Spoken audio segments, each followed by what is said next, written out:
Hello everybody, and welcome back to yet another episode of Life Stories. My name is Trent, and as usual, I hope you guys are all doing awesome. Today, we've got some more stories coming at you from Reddit/entitledparents, including the fourth installment of the ongoing series, My Entitled Mother Cost Herself Everything. We're on part 4, but if you're out of the loop, you can always go back and check the last couple of Entitled Parents videos on the Life Stories channel to catch up. But enough talking from me, and let's get started. My Entitled Mother Costs Herself Everything, Part 4. Act 4. What About Mom? During all of this, I've had very minimal contact with my mother. I still do. At this point, I only put as much effort into talking to her as she does me, which is only to wish me a happy birthday and happy holidays.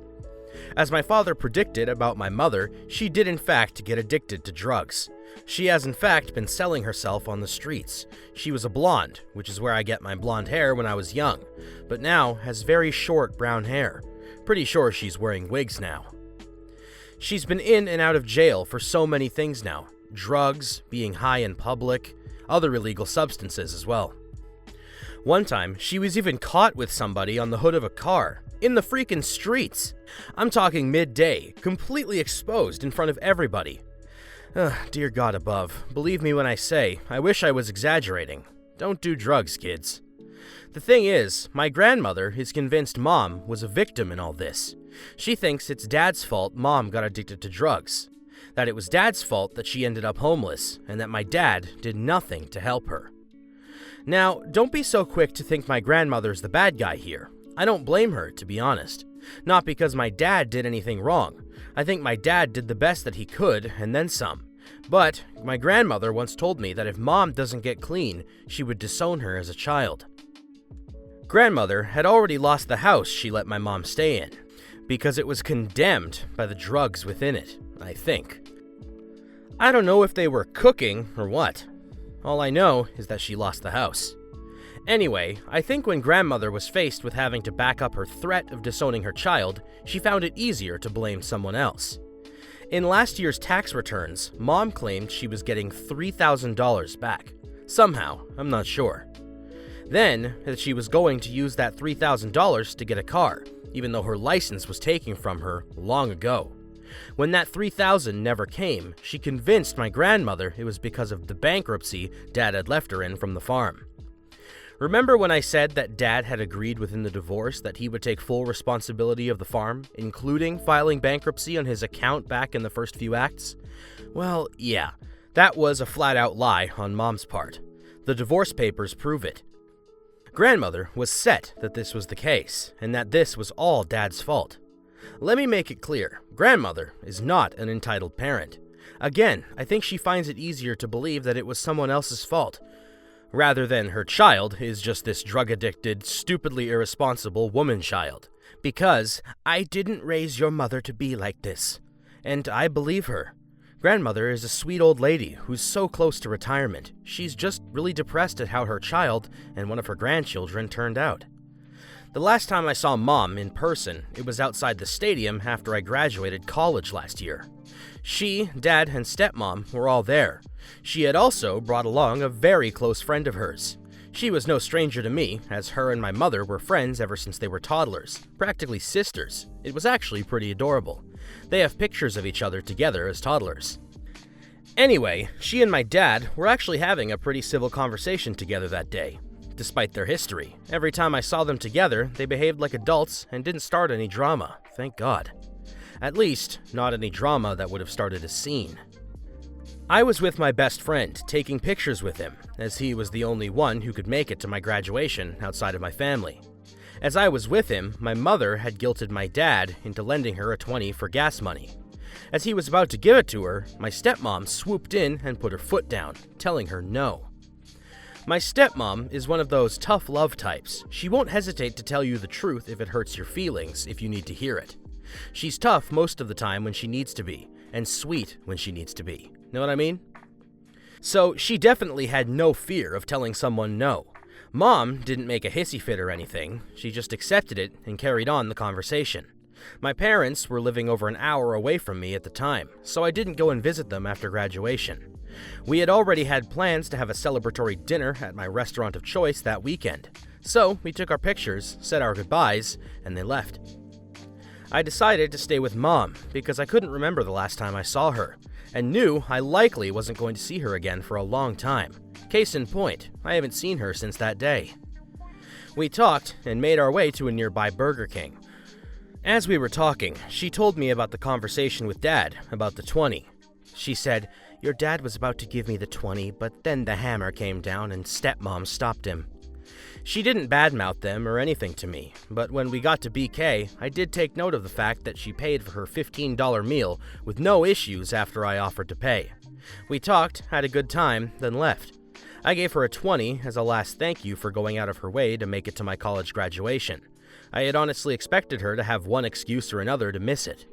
The next day, stepmom had sent me a screenshot. It was a message from my mother's friend I had mentioned online. "It was nice meeting you, but your wife's kid is insufferable though." You see, my dad doesn't really have a social media account. He doesn't really do the whole social media game. But my stepmother created one of those social media accounts that have both of their names and images on the profile. It basically just says, Dad and Stepmom, last name. So I'm pretty sure my mother's friend sent that, knowing Stepmom would likely be the first to see it. Stepmom didn't reply. She just blocked it and told me, "This is why we have issues with your mother." And I already believed her.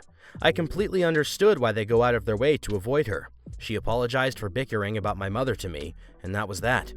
We still see the occasional online police report involving my mother, but that's it.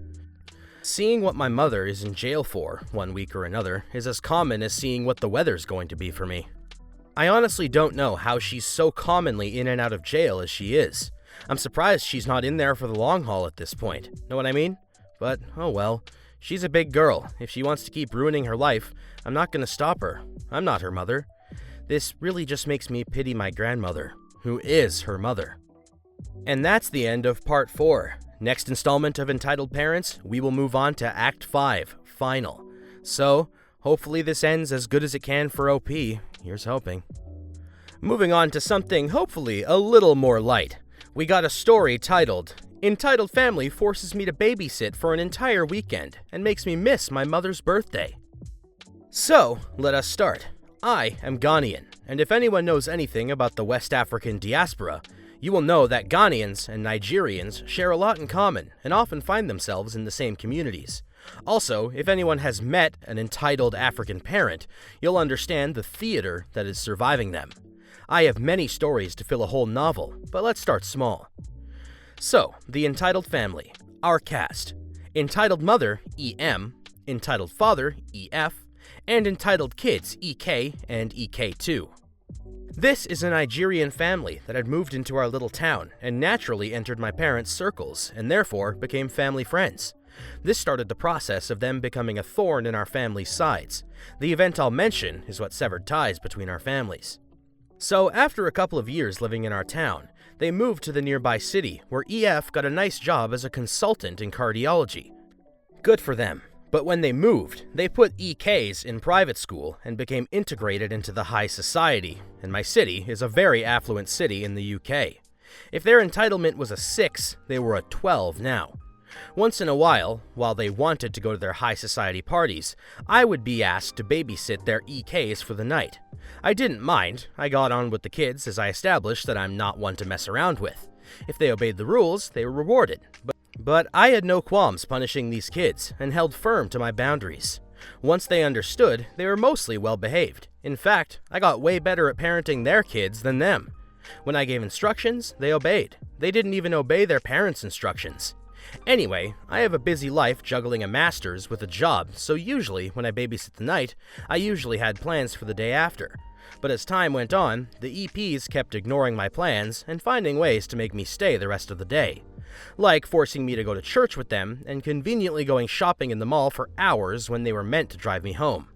I lived a 40-minute drive from them, so no matter how much I protested, they kept finding ways. Anyways, the event. I was asked to babysit while they went for dinner on a Friday night. My mother's birthday was on Saturday, so I made it abundantly clear that I had to leave in the morning to spend the day with my mom. They said they will drop me home by 9 a.m. on Saturday, and I agreed. They went to their party, and I played with the kids, and after a fun bubble bath, I sent them to bed. Around 2 a.m., the EPs have still not arrived, and I went to sleep. I woke up around 7 a.m. and realized they were not home. I rang them to find where they were, and this was the phone call. Auntie? It's African custom to call older females auntie, whether they're related or not. Please, where are you? You said you'd drop me home today. Oh, OP, the party ran late. Are the kids okay? Is something wrong? The kids are okay. We were just wondering where you are and when you're coming home. Oh, we're in our hotel room. We have a meeting all day today, so we'll be back Sunday. They had lied and gone to London for the weekend. Auntie, I can't stay this weekend. I have to go to Mom for her birthday. I'm sure your mother will understand if you miss it, as you're busy with the children. No, she won't. My mother's dramatic, and you promised me. Maybe I can take them home with me? No. There is no way you should take them on public transport. I don't want them sitting on the dirty train. But I have to go home. No. Stay. Stay with the children and don't take them anywhere. Do you hear me? It's not like I left you with nothing. You should be grateful I cooked for you. Small thing I ask of you, and you're being disrespectful. Where are your manners? Didn't your mother raise you to respect your elders? One weekend with the children, and you're throwing a tantrum. I feel sorry for your future children. She hung up and refused to pick my calls. I ring my mother and tell her the situation. I'm upset. She's upset, and the best way to fight an entitled African parent is to send another entitled African parent to battle with them. My mother has been a mother longer than her, and has mastered the African mother dramatic manipulation technique. So, my mother rings her and lays into her. My mother rings again and tells me to take care of the children for the weekend, but this will be the last time I will ever babysit for the family. So, I stayed the weekend and dealt with the EK's shenanigans. My parents arrive on Sunday to pick me up, and together we wait for the EPs. Now, bear in mind, I don't know what went down in the phone call between the sets of parents, but when the EPs arrive, they look shook. The minute they see my mother, they're scared.